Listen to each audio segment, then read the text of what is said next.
अस्सलाम वालेकुम वरहमतुल्लाहि वबरकातुह। यूट्यूब के channel guide to learning English में आपका खैर मकदम है।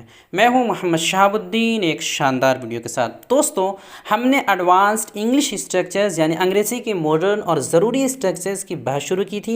ये उसी का अगला पार्ट है, अगला हिस्सा है, जिसमें हम बहुत सी मुफीद और हम ताबीरात सीखने वाले हैं और ये भी जानने वाले हैं कि इनका इस्तेमाल कैसे, कब और कहाँ करते हैं। अंग्रेज़ी लिखने, पढ़ने और बोलने के लिए इनका जानना बहुत ज़्यादा ज़रूरी है।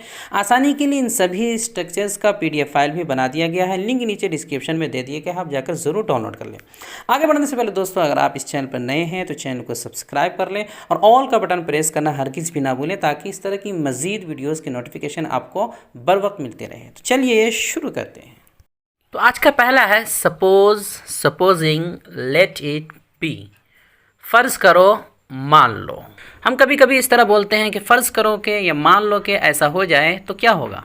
मान लो कि तुम शेर होते तो क्या करते, या मान लो कि ये सच है, वगैरह वगैरह। मान लो कि ये है, मान लो कि वो है।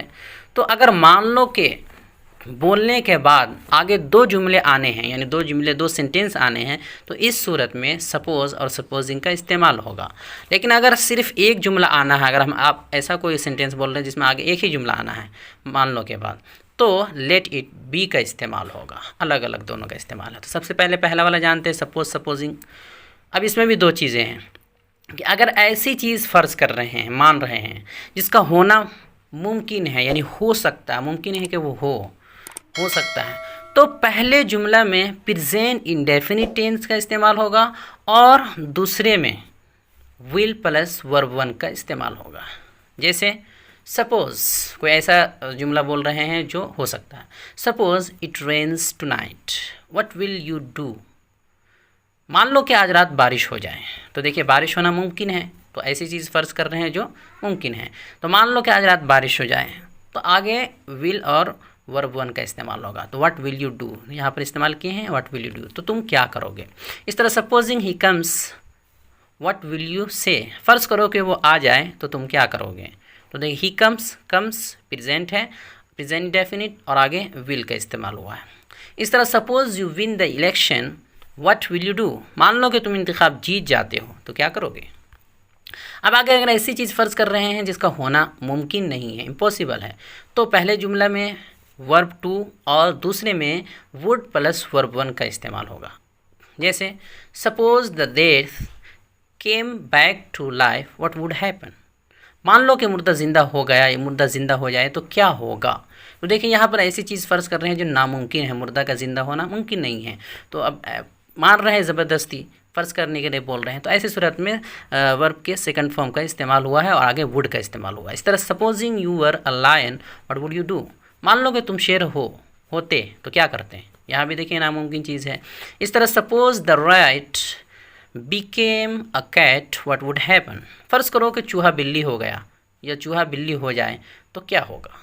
तो नामुमकिन चीज़ को फ़र्ज़ कर रहे हैं, इसलिए पहले सेंटेंस में पहले में सेकंड फॉर्म वर्ब का और दूसरे में वुड का इस्तेमाल होगा।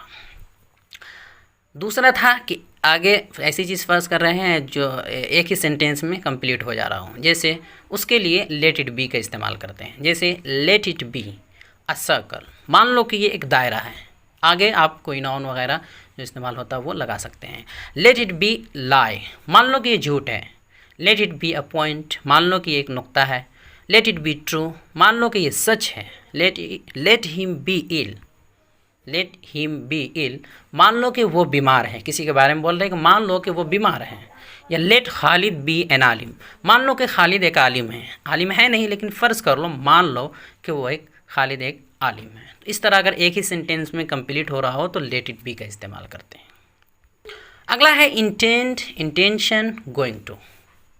इरादा है, अगर आप कुछ करने का इरादा कर रहे हैं तो अपने इरादे को बताने के लिए इंटेंड, इंटेंशन या गोइंग टू का इस्तेमाल करके मुख्तलिफ़ तरीक़े से बोल सकते हैं। जैसे I intend to get married, मेरा इरादा शादी करने का है। इस तरह ही intends to buy a new car, उसका इरादा एक नई कार ख़रीदने का है। I am going to learn English, मेरा इरादा अंग्रेज़ी सीखने का है, यानी मैं अंग्रेज़ी सीखने जा रहा हूँ, इरादा है। They are going to hold conference, वो लोग कॉन्फ्रेंस करने जा रहे हैं, यानी उनका कॉन्फ्रेंस करने का इरादा है। My intention is to invite all, मेरा उन सबको दावत देने का इरादा है। His intention is to become an engineer, उसका इरादा है कि वो एक आलिम बने। He intended to learn Arabic, उसका इरादा अरबी सीखने का था, चूँकि यहाँ था आया है इसलिए intended लिखा है। My intention was to help him, मेरा इरादा उसकी मदद करने का था।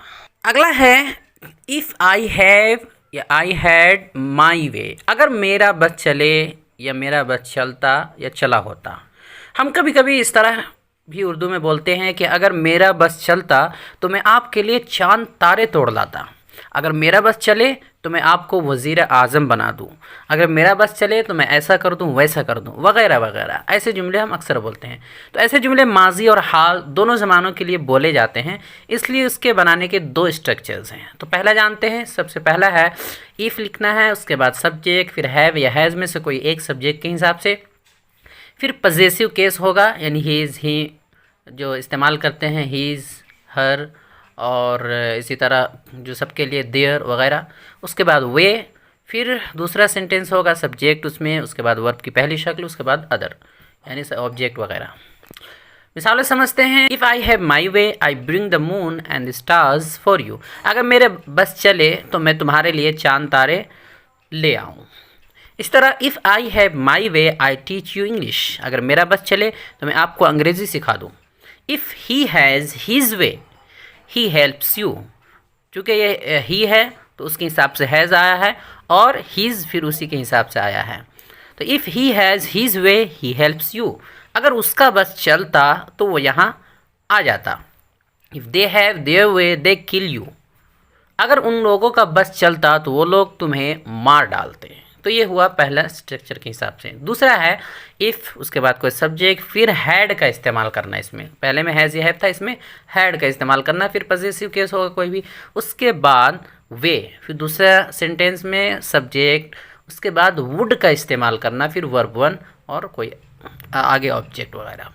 जैसे if I had my way I would go there, अगर मेरा बस चला होता, माजी की बात कर रहे हैं, अगर मेरा बस चला होता तो मैं वहाँ गया होता। मेरा बस चला ही नहीं इसलिए मैं गया ही नहीं।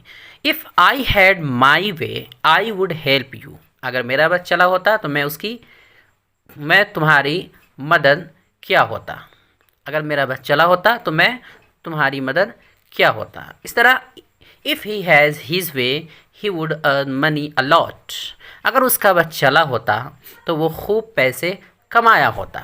If they had their way they would save your brother, अगर उन लोगों का बस चला होता तो वो लोग तुम्हारे भाई को बचा लिए होते। तो ये दो स्ट्रक्चर्स के हिसाब से इस तरह इस्तेमाल होता है, इस्तेमाल कर सकते हैं कि अगर मेरा बस चलता या चले या चला होता। वीडियो देखने के लिए आपका बहुत शुक्रिया। चैनल को सब्सक्राइब करें, स्क्रीन पे आ रही ये वीडियो ज़रूर देखें। अस्सलामु अलैकुम वरहमतुल्लाहि वबरकातुहू।